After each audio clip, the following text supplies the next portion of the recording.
First world war, जिसमें 27 देश शामिल थे। लेकिन मुख्य रूप से जो देश शामिल थे मित्र देशों में फ्रांस, रूस, ब्रिटेन जैसे शक्तिशाली देश थे। लेकिन 1917 के बाद अमेरिका भी इन मित्र देशों में शामिल हो जाता है। वहीं दूसरी तरफ जर्मनी, जो केंद्रीय देश था, जिसके साथ ऑस्ट्रिया, हंगरी, ऑटोमन साम्राज्य और बुल्गारिया था। इस फर्स्ट वर्ल्ड वॉर में सारे देशों से 63 करोड़ सोल्जर्स शामिल थे, जिसमें से कि मित्र देश के यानी फ्रांस, रूस, अमेरिका, इटली के लगभग 55,25,000 सैनिक मारे गए एवं केंद्रीय देशों जैसे ऑस्ट्रिया, हंगरी, जर्मनी वगैरह के इसके करीब 43,86,000 सैनिक मारे गए। यानी कुल मिलाकर के 1 करोड़ के करीब सोल्जर्स मारे गए। वहीं जो सोल्जर्स घायल थे उनका आंकड़ा 2.2 करोड़ था और लाखों लोग या तो गायब हो गए जिनका कुछ पता नहीं चला या फिर अधिकतर लोगों को बंदी बना लिया गया। ये तो सिर्फ आंकड़े थे कि इस वर्ल्ड वॉर में कितने देश शामिल थे, कितने मारे गए और कितने घायल हुए। बट बात ये आती है कि ये युद्ध हुआ है क्यों, इसका एक्चुअल कारण क्या था। तो इसका कोई एक मेन कारण हो तो बताऊं? यानी इसका कोई मेन कारण नहीं है, बल्कि इसके बहुत से कारण हैं, जो इन सारे मेन कारणों को एकजुट करके बस इन्हें भड़काने की देर थी। जैसे बहुत सारे लकड़ियों को एकजुट करके उस पर मिट्टी का तेल डालने के बाद जैसे चिंगारी के जरिए इसे भड़काने की देर होती है, बस वैसा ही समझ लो। इन यूरोप के देशों में सब कुछ पहले से ही बिगड़ा हुआ था, बस देर थी तो एक चिंगारी की। जो ये चिंगारी लगाई गई 28 जून 1914 को गैब्रिलो प्रिंसिपल नाम के एक बंदे के द्वारा। जैसे ये चिंगारी लगी, इसके 1 महीने बाद ही यानी 28 जुलाई 1914 को फर्स्ट वर्ल्ड वॉर की घोषणा कर दी जाती है। तो अब सवाल ये रहा कि ये कारण क्या थे जिनकी वजह से फर्स्ट वर्ल्ड वॉर शुरू हुआ, और साथ में ये चिंगारी लगाने वाला बंदा गैब्रिलो प्रिंसिपल कौन था और इसने चिंगारी लगाई तो लगाई कैसे। तो आज के इस शानदार वीडियो में हम बात करने वाले हैं फर्स्ट वर्ल्ड वॉर के बारे में। इस युद्ध के छोटे से छोटे कारणों को भी जानने की कोशिश करेंगे। क्यों हुआ, कब हुआ, कैसे हुआ, ये सारी की सारी डिटेल इस वीडियो में होने वाली है। तो अब तुम्हारे मन में अगर फर्स्ट वर्ल्ड वॉर कैसे हुआ ये जानने की इच्छा है तो तुम्हें इस वीडियो को लास्ट तक देखना ही पड़ेगा। तो चलो बिना टाइम वेस्ट किए शुरू करते हैं आज के इस शानदार वीडियो को।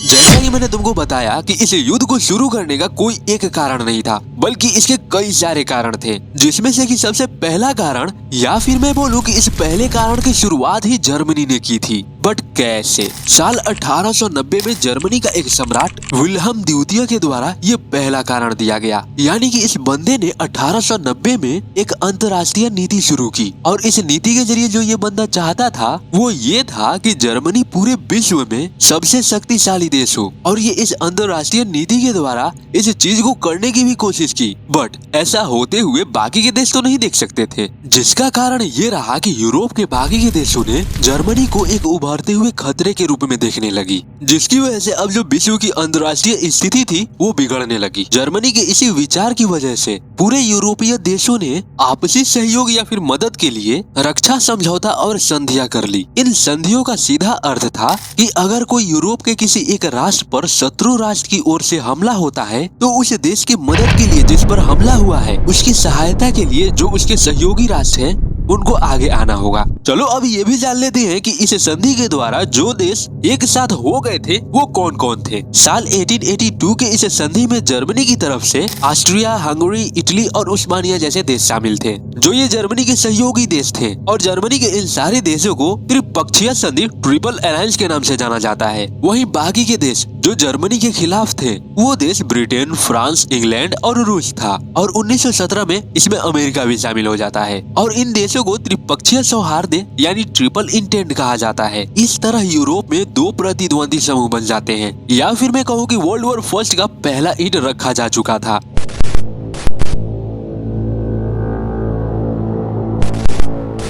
अब इस विश्व युद्ध का अगला ईंट या फिर इसका अगला कारण साम्राज्यवाद था। यानी फर्स्ट वर्ल्ड वॉर से पहले अफ्रीका और एशिया 2 ऐसे महाद्वीप थे जहां कच्चे माल जैसे मसाले वगैरह इन दोनों महाद्वीप पर उपलब्ध थे, जबकि यूरोप के देशों में इसकी कमी थी। इसलिए यूरोप के इन देशों में जो संधि की वजह से 2 गुट में बंट चुकी थी, इनके बीच इन कच्चे मालों को लेकर खरीदने के लिए आपस में होड़ लगने लगती है, जिसके कारण इन दोनों गुटों के बीच और ज्यादा तनाव बढ़ जाता है। यहाँ तक कि जर्मनी का जो सहयोगी देश था इटली, इन कच्चे मालों की वजह से इन दोनों देशों में भी तनाव बढ़ जाता है। तब उसी वक्त से एक और नीति अपनाई गई और यह नीति थी कि दूसरे राष्ट्रों पर यानी दूसरे देशों पर बलपूर्वक अधिकार करके अपनी स्थिति को सुधार लिया जाए। यानी कि अब यहाँ पर जोर जबरदस्ती की नीति अपनाई गई। यानी कि अब यहाँ पर यूरोप के इन दोनों गुटों के बीच जोर जबरदस्ती होने लगी थी। ये दूसरा सबसे बड़ा मेन कारण था जो पूरे यूरोप को विश्व युद्ध में धकेलने में मदद की। खैर, इसके बाद जो जर्मनी का सहयोगी देश इटली था वो आगे चल करके फ्रांस, रूस और अमेरिका की तरफ से हो जाता है।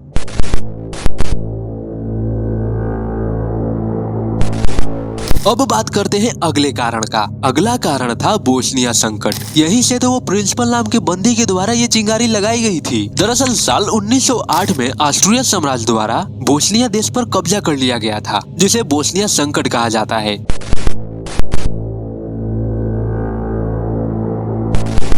बात करें अगले कारण की, तो जर्मनी जो अपने देश के प्रभाव को बढ़ाना चाहता था, जो कि पहले से ही इसकी यही मंशा थी। इसलिए जर्मनी ने जब बर्लिन बगदाद रेल मार्ग योजना बनाई तो इंग्लैंड के साथ साथ फ्रांस और रूस ने भी इसका विरोध किया, जिसके चलते और ज्यादा इन देशों के बीच दुश्मनी बढ़ जाती है। ये तो सिर्फ मैंने 4 बड़े बड़े कारण बताए, बट और भी बहुत सारे छोटे छोटे कारण हैं जिसने विश्व युद्ध को जन्म दिया। जैसे एक छोटा कारण ये है कि उस समय में जर्मनी के पास एक पानी का बहुत बड़ा जहाज था, जो उस वक्त के सबसे बड़े जहाजों में से एक था और उसके जैसा जहाज पूरे विश्व में कहीं नहीं था। और ये देख करके जर्मनी के विपक्षी देश जलते थे। खैर, अब बात करते हैं उसे चिंगारी की, यानी सबसे बड़े कारण की, जिसने विश्व युद्ध को छेड़ दिया।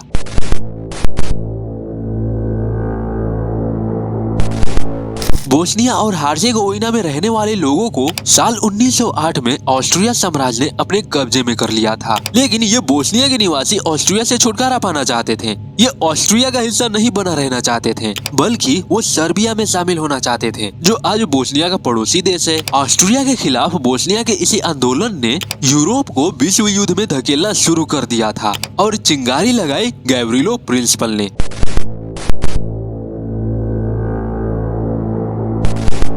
चलो अब हम बात कर लेते हैं कि गैव्रिलो प्रिंसिपल था कौन, जो इस युद्ध को चिंगारी देने का काम, या फिर मैं कहूँ कि यही वो कारण था जिसके जरिए ये युद्ध शुरू हुआ। दरअसल इसका जन्म 25 जुलाई 1894 को पश्चिम बोस्निया में एक गरीब सर्बियन परिवार में हुआ था। 13 साल की उम्र में प्रिंसिपल अपनी पढ़ाई करने के लिए बोस्निया के उस हिस्से में चला जाता है जहाँ पर ऑस्ट्रिया का कब्जा था, यानी बोस्निया की राजधानी साराजेवो में। साराजेवो के एक स्कूल मार्चेट्स स्कूल में भेज दिया जाता है। यहाँ आने के बाद ये बंदा पढ़ाई की जगह राजनीति में बहुत ज्यादा मन लगाने लगता है। यहाँ तक कि 1911 में इसके मन में बोस्निया को ऑस्ट्रिया से आजाद करने का भी ख्याल आता है। इसीलिए इसने बोस्निया का एक सीक्रेट ग्रुप यंग बोस्निया, जो साराजेवो में ऑस्ट्रिया के खिलाफ विरोध प्रदर्शन किया करते थे, प्रिंसिपल इनके ग्रुप में शामिल होकर के ये भी आंदोलन करने लगता है। बट इसकी ये हरकत भारी पड़ती है और इसे स्कूल से निकाल दिया जाता है। अब इसके बाद प्रिंसिपल अपनी पढ़ाई को जारी रखने के लिए सर्बिया के बेलग्रेड में चला जाता है। वहीं पर प्रिंसिपल ने किसी यात्रा में इसलिए 2 और बोस्नियाई लोगों को हैब्सबर्ग साम्राज्य के उत्तराधिकारी फ्रांज फर्डिनेंड की हत्या के साजिश के लिए इन दोनों बंदों को मना लिया। अब तुम्हारे दिमाग में चल रहा होगा कि ये हैब्सबर्ग साम्राज्य क्या है और ये फ्रांज फर्डिनेंड कौन है। दरअसल ये जो ऑस्ट्रिया के द्वारा बोस्निया पर जिस साम्राज्य द्वारा कब्जा किया गया था वो हैब्सबर्ग साम्राज्य था और इस साम्राज्य के उत्तराधिकारी आर्च ड्यूक फ्रांज फर्डिनेंड थे। और इन्हीं को मारने के लिए प्रिंसिपल ने अपने साथियों के साथ, जिसके साथ करीब 26 लोग थे, प्रिंसिपल ने इस बंदे को मारने की साजिश कर ली थी। और रविवार 28 जून 1914 को जब फ्रांज और उसकी wife Sophie duchess von Hohenberg Sarajevo में रैली के लिए निकले हुए थे, तब प्रिंसिपल अपने साथियों के साथ फ्रांज और उसकी वाइफ सोफी को 5 फुट दूर से इन दोनों को गोली दाग देता है, जिससे इन दोनों लैला मजनू की डेथ हो जाती है। जिसके तुरंत बाद ही प्रिंसिपल को गिरफ्तार कर लिया गया, जिसके साथ साथ इसके और 24 अन्य साथियों को भी। ऑस्ट्रिया ने प्रिंसिपल पर जब मुकदमा चलाया तो प्रिंसिपल ने कहा कि तुम लोगों ने मेरे देश को कब्जे में लिया था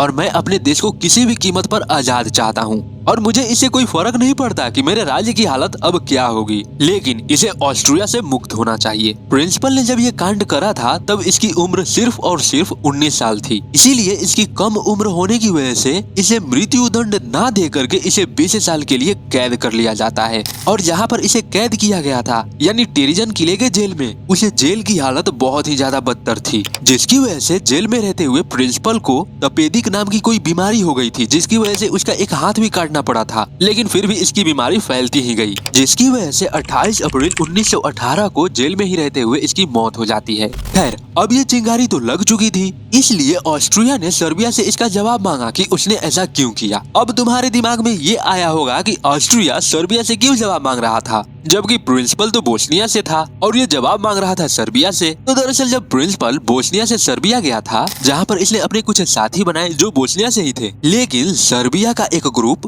जिसका नाम ब्लैक हैंड था, इसने इन लोगों की मदद की थी। खैर, ऑस्ट्रिया ने सर्बिया से जब इसका जवाब मांगा तो सर्बिया जवाब देने में असमर्थ था। यहाँ तक कि 23 जुलाई 1914 को ऑस्ट्रिया के द्वारा सर्बिया को चेतावनी भी दी गई, बट सर्बिया के पास कुछ जवाब नहीं था। तो अब ऑस्ट्रिया ने सर्बिया को सबक सिखाने के लिए 28 जुलाई 1914 को सर्बिया पर हमला करने का आदेश दे देता है। अब जैसा कि पीछे मैंने तुमको बताया था कि यूरोप में 1882 में एक संधि बनाई गई थी कि अगर यूरोप के किसी देश पर दुश्मन देश की ओर से हमला होता है तो उस राष्ट्र की सहायता के लिए, यानी जिस देश पर हमला हुआ है उसकी सहायता के लिए उसके सहयोगी राष्ट्र आगे आएंगे। अब चूंकि ऑस्ट्रिया की तरफ से तो जर्मनी वगैरह थी, इसलिए बोस्निया और सर्बिया की तरफ से ब्रिटेन, फ्रांस, रूस जैसे देश आगे आते हैं। अब चूंकि पहले से ही जर्मनी का इन देशों के साथ 36 का आंकड़ा था, जिसकी वजह से इन दो देशों के बीच की एक छोटी सी लड़ाई कब एक भयानक युद्ध में बदल जाता है पता ही नहीं चलता। सब देश अपना अपना पर्सनल लड़ाई लेकर के सामने आ रहे थे। यानी ये कहना भी गलत नहीं होगा कि यूरोप के इन दोनों गुटों के देशों ने पीछे का जो सारा तनाव था, सारा गुस्सा था,